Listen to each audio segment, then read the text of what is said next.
welcome you to our 100th anniversary. 100th anniversary. My name is Irvin Jenkins. I'm the president of Helping Hand Fire Company. I grew up in this area, one or two streets down the road. Graduated from Deptford High School in 1967. Now, I was always friends with everybody here, so a lot of the guys who were in the fire company, it was just natural for me to join the fire company also. Sheldon Johnson Sr., 48 years. I became a firefighter at a very young age. I was 15. The chief at the time was my Boy Scout leader years before. So when I got 15, he pulled me and a couple of the guys into the fire department. And I've been here ever since. I have to say, me being in the company 48 years, and I've been through 2 presidents. In 1962, Octavius Junior Painter became the president, and he was the president until 1999, when he became sick. Now, during that time, we had a couple vice presidents, but Junie was always the president. So at that time, I had become the vice president. When Junie became sick, and I was moved up to the president. That was in 1999, so this is 2022, so since '62, we've only had 2 presidents. We've been fortunate here at Helping Hand that we've had guys that have really rose to the occasion. We have some young guys, and they're very good. And sometimes you have younger guys that are leading the older guys and have passed them to become chiefs and people that you would follow. And Brian Fiddler Jr. has become an excellent chief for Helping Hand Fire Company. I am 5th generation here with the fire company. Grew up here, climbing on fire trucks, making a mess of stuff, and didn't have to clean it up because I wasn't a member yet. Company ain't getting sodas during the summer. This was kind of like a nesting spot. Just everybody hung out in and or around here. So I spent the majority of my time here, either coming down with my grandpa, stopping in with my dad, uncles, all that. I was always here. So the station was run by Captain Sheldon Johnson. And from the moment I started, he took me under his wing. If he had a meeting, I had a meeting. If he had a drill, I had a drill. If he had to put in reports, I had to put in reports. And he kind of nurtured me into the role that I'm in now. 2009, I became a lieutenant. And then in 2010, with no warning, he passed over the baton, said it was my time to shine, and hopefully I've done so. But he's doing a hell of a job as far as I'm concerned. His heart's in the right spot, and that's all I ask from him. Full name is Joseph B. Tull Sr. They call me Brian, so I'm B-R-Y-O-N, and my nickname is Tully, and I got that from the fire department. My great-grandfather was a firefighter here for many, many years. He was a treasurer for many, many years. I'm not sure the exact number of years. I grew up next door to the firehouse, very active with the firehouse back in the day. As soon as we were of age, again, we ran around, as kids, we ran around the firehouse and played, got screamed at by the older guys for being in the way, and, you know. But these guys down here were our black heroes without capes. We're proud of all the guys that thought it necessary to even start this fire department. There was a gentleman named Louis Grossman. He was a businessman out of Woodbury. As the story is told, he came to the men of this community and stated that they need to have an established community. You need a church and a firehouse. So we had a school. The church was already in play. So the firehouse was kind of like, all right, we could do this. We could protect our own. A gentleman by John Long Sr., he was a member of the church helped found the church, and he helped found this organization. So between him, Mr. Grossman, and the men of the community, that's how this started. In 1921, it was talked about. In 1922, they got themselves together and got organized and started doing what they had to do. They decided, let's organize something and try a fire department. We have a siren on the building, but their first thing was, you heard the train, the railroad track. They said they had a piece of railroad steel track. They hung it up, and they would run down and they would beat it with a hammer, and everybody in the neighborhood would hear that clang, clang. And if you heard of, saw smoke, whatever, you would run there and hit the bell. Somebody would meet you there to figure out where it was, and then they would go. Prior to the truck, people would just grab buckets of water and anything they could to try to put the fire out. Back in those days, there was not a lot of money. And they were not given a lot. But they started this fire department anyhow because they loved their community. They wanted to help their community. They wanted to see us even grow and get better. One thing that stuck out a lot to me was our original meetings were held, because we didn't have a building, at Campbell AME Church.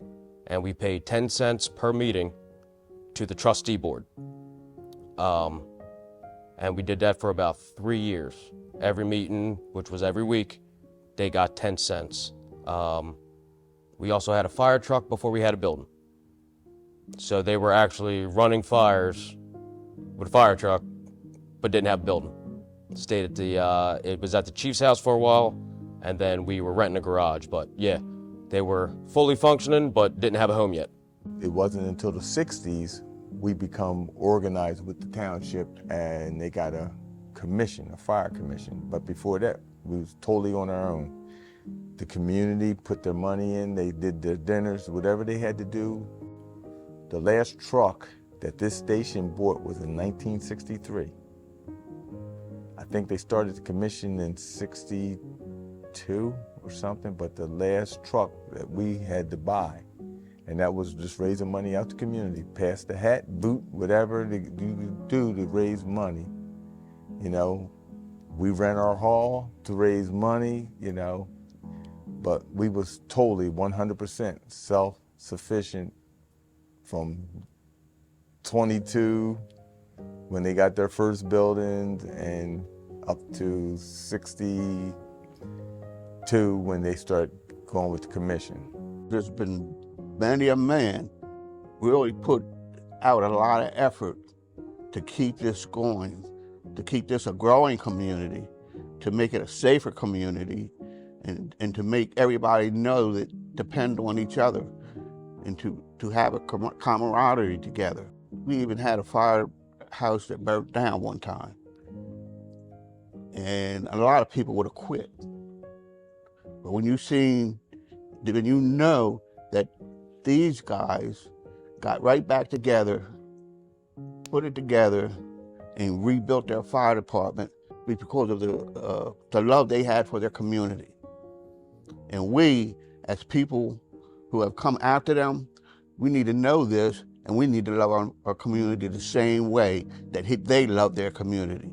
And we had another incident where the building fell down, and we got together and we built it again for the community. And these are the things that keep driving you. This is what your community means to you.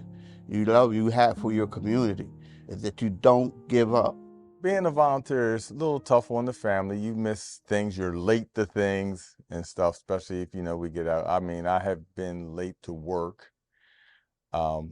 Things have changed over the years. When I first started, the state actually had laws where if we worked so close to the firehouse, because we were 100% volunteer, we could leave work and they couldn't penalize you or do nothing about it. Today, it's not like that. Most guys can't even think about leaving the job.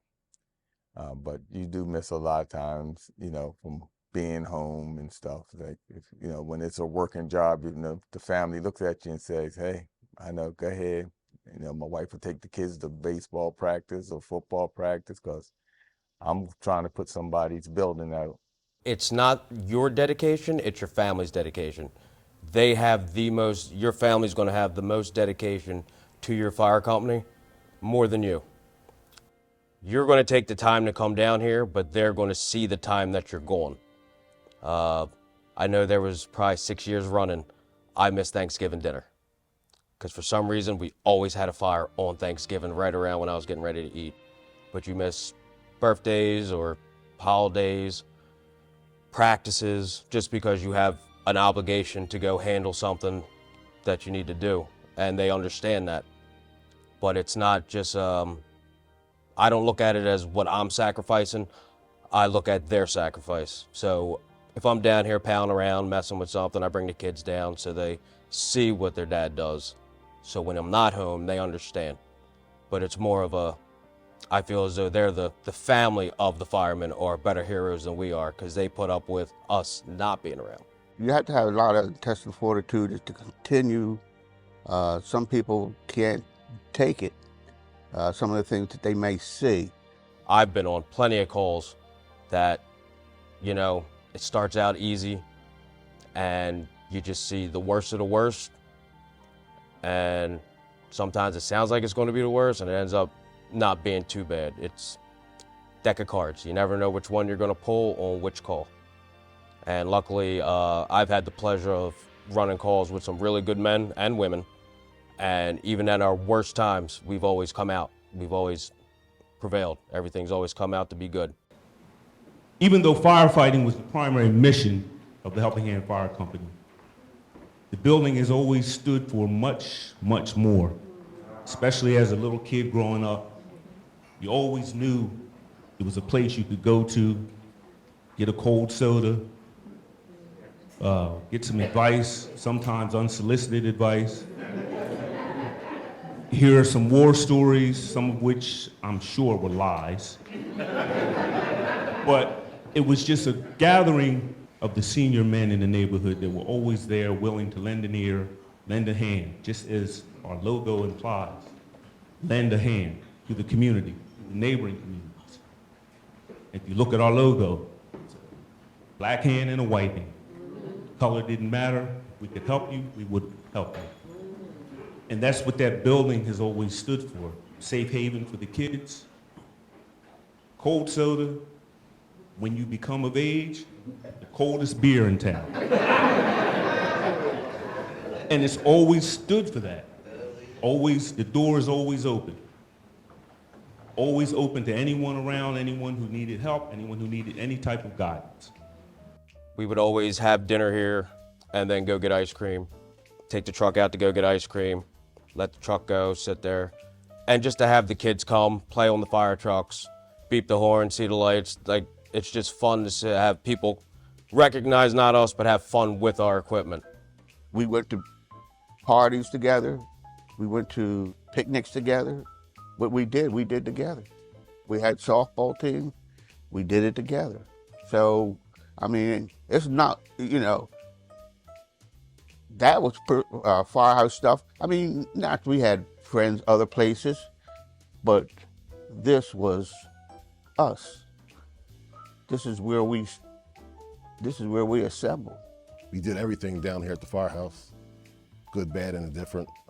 Birth of a child, graduations, weddings, and some of the sad things, repasts. But everything took place at this firehouse for one reason or another. And we're very family-oriented. This community is very tight-knit and small. Most of us are related to each other, one way or another, indirectly or directly. Just a big family. This firehouse to me is a piece of my family lineage. Looking back on the men and women in my family, it either reverts back to this organization or the church. And they all kind of just encompassed in all. So you can't talk about the church without the firehouse, can't talk about my family without the church. It all just comes together. And this, we were, I guess you want to say, the center focal point of the community. Needs, helping people, aside from fire emergencies, you know, you need this, you need that, you're having a hard time with something, firehouse or members of the firehouse were normally there to help you out. Helping Hand has always been here for anybody in the community in need. We are members for the sacrifices and stuff they do. We always looked out for each other. I mean, it could have been for anything. If we needed to raise some money to help somebody, we would do that. You know, I know we had our ex-chief, a tree fell in his yard, big monster tree during the storm. Well, you know, they took care of the tree that was in the street, but they left it in his yard. Well, we go down there, we're gonna cut it up. We're gonna do what we gotta do, clear his yard. Because he's a member of our community, he's a member of our station. We take care of each other, so we become a big family. You know, your family didn't extend from your household, your family extended out throughout the neighborhood. We're all family. We had a good chief, Sonny Evans. Bill Singleton was a chief. There was Harold Doggy Robinson was a chief. And so I guess Sonny gained his knowledge in the way he handled things the same way that they did. He was not a taskmaster, but he was firm in how he taught us. And we learned a lot from him. It was an ongoing thing for Sonny to just continue to train us, and he did. And he trained everybody well, and we went to a lot of fires, and everybody came home safely. You have to be able to adapt to the leadership that you're given. Like Sonny would be, when we were just being friends, he'd be the most jovial and happy guy that you would really want to be around. But when it came to firefighting, he was serious. And he would tell you, when I take you out on a truck, I want to make sure I bring you home. So these are some of the things that you gain, the trust and friendship, and you get the understanding of the position that you are in being a firefighter. Sonny was a scout master. See, that was his really, he really loved that. And he would take guys out into the woods, and him and his brother Bobby, and they would train them how to make fires and how to build protection around you. And they would teach you to look at the sky and to know some of the signs in the sky, how to follow them back. And it was a whole lot of, it was just a whole lot that he taught us. And that's why when he was the chief, you knew that he knew what he was talking about. Yeah, they had Boy Scouts here. They kept them, from what I understand, they kept them on their toes and made sure they stayed out of trouble. You had community policing without all the drama. We had it right in the family. It was all because out of love. They loved us, and they wanted to see us do good, so they stayed on top of us. Boy Scouts was great. I was one of the younger ones, so I was always up underneath of him. He was more of a father figure to me, and they looked after us when we were with them and when we weren't. Our Boy Scout troop was different. So if we were doing something wrong outside of the Boy Scout troop, you would hear it at the meetings, and you'd be disciplined for it or whatever. And which almost followed through when we joined the fire department. You are now a representative of the township and this department. So we did not allow, they did not allow no negative stuff going on. If you want to be doing the negative stuff, you can't be part of this organization. We couldn't wait to be of age to become junior firefighters. My story went where my great-grandfather, he was here forever, and when I say forever, we celebrated my great-grandmom and great-grandpa's 60th or 65th wedding anniversary here. So that's how long this establishment had been around. I was looking forward to being a firefighter with my great-grandpa. He passed away in May before he turned 90. And he would have been 90 in June. So I kind of lost my interest because I missed the opportunity to be on a rig with him.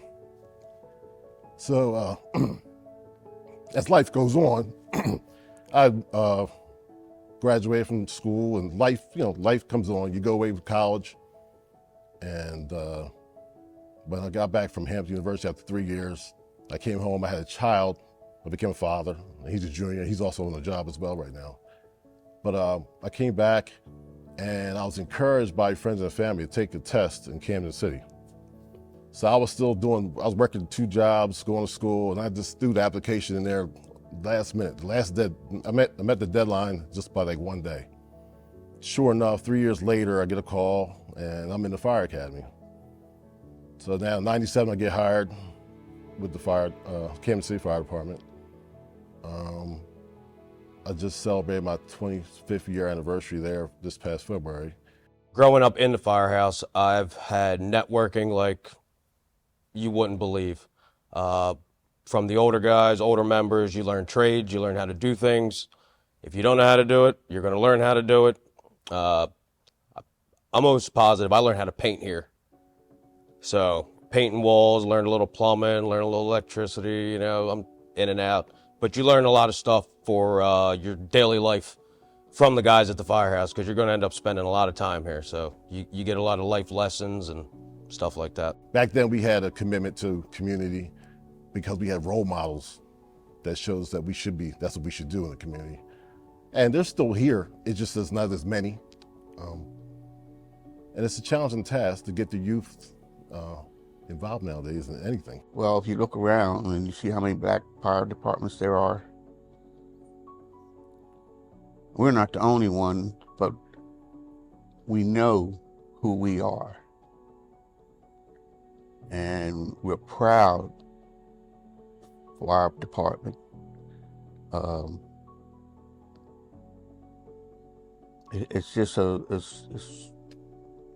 it's your black heritage. It's part of your heritage to be in a fireman, to be good.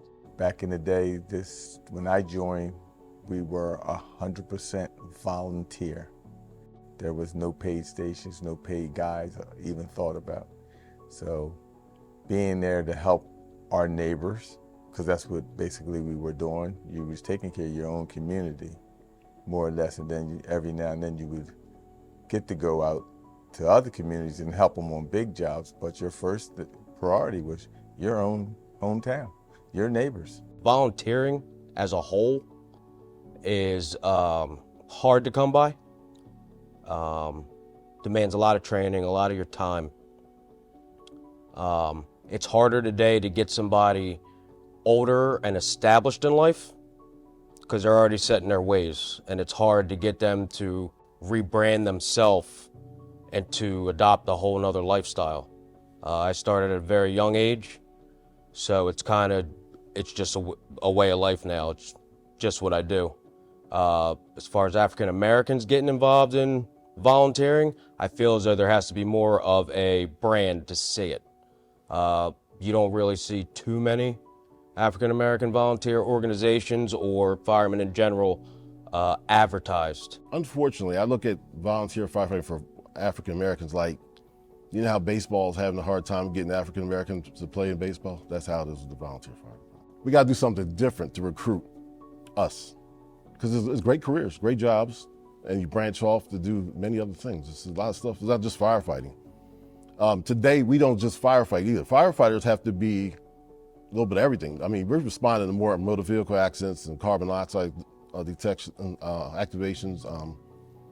Firefighting is just one small, because fires are really down, people don't even realize it, but there's not as many fires as used to be. However, we are still called out, even for me, when I work in the city, I get called out for domestics because people rely on the fire department so much, they call the fire department first before calling the police. Well, with the African Americans in the fire department, I would like to see more of them get involved with the fire department, period. Volunteer or paid, would be great, but it's where our numbers are still down in that area. We tell them, said the volunteers put you on a step to be paid, other jobs, EMTs and 911 operators for the county getting paid and decent benefits and stuff. They pick all them guys from the volunteer stations. I also work in Camden, but I'm also a fire inspector. I have several licenses, so I work in different towns, Woolwich, Logan, and East Greenwich, as a fire subcode inspector. 2009, I was promoted to fire prevention specialist there. I got promoted to fire captain 2013. And recently I've just been blessed enough to, on top of my anniversary, April of this year, I was just promoted to assistant chief fire marshal there. So again, once you get into this thing, you get your foot in there and you start talking to people and networking, and start taking some classes at the college level, whatever the case may be. There's other opportunities that spin off of this thing. Being a volunteer in the fire department realm, I've had the opportunity. I am a public safety communicator or 911 dispatcher. Probably would have never had an interest in it or even really known about it if it wasn't from being on this side as a volunteer, talking to the dispatchers on radio. So I've been there about close to 8 years now, and I probably wouldn't have got there if it wasn't for starting here. So from my volunteer side, I got a career out of it. I know a lot of people who have started as volunteers and have made a career out of being EMTs or career firemen. So it's definitely a gateway to get your foot in the door to assist you with other careers. It's something that you really want to wrap your arms around and embrace, because with each community was a firehouse, and each community is rich in their community history. So to kind of not shine a light on the firehouse, you're losing a lot of community history. We've lost, I know in the last probably, I'll say 20 years, or I'll say the last 22 years, we've successfully, in this immediate area of Gloucester County, we've lost 2 black fire companies due to lack of participation. This whole community has changed. A lot of the people don't know the past, and we're fortunate to have guys like Shelton. He's our past chief. He learned off of Sonny. And we have now Brian Fiddler. He's our chief now, and he has learned off of Sonny and off of Shelton. And they have the same thing. They're not gonna let anything stop this fire department from advancing. And this is what it is with this community. It's sad, but when I feel as though with our neighborhoods, they don't expand with growth. It's kind of, we're not getting new houses built every day.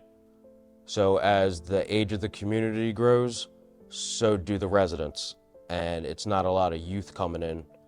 And if you do, they don't talk to their neighbors about who, what, when, where, and why. So they're transplants. They're legit transplants that don't understand where they're living or the richness of the area that they're at. They just bought a house for $300,000 and their neighbors are nice. But the more people get in tune with the history of even their family, if you dive into your family history, I guarantee you'll figure out what they stood for and what they were about in the community. And a firehouse or a church, it's going to pop up.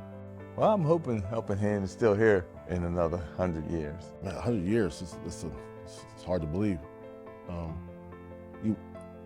I pray that there's another 100 years to celebrate. But there's the challenges, you know. So at this point, you hope to get another 25 years because of the various challenges. And hopefully if we can get the youth to come out and some of the older guys to stick around, I think it could be very successful. But it's on all working ends. Us working with the public and the public giving back to us. Our legacy is to don't give up. That's gonna be our legacy. To the dying day, till they shut these doors, we're not gonna give up. And if they try to shut them, we're gonna stand in the door. And we're gonna, some kind of way, keep this fire department going.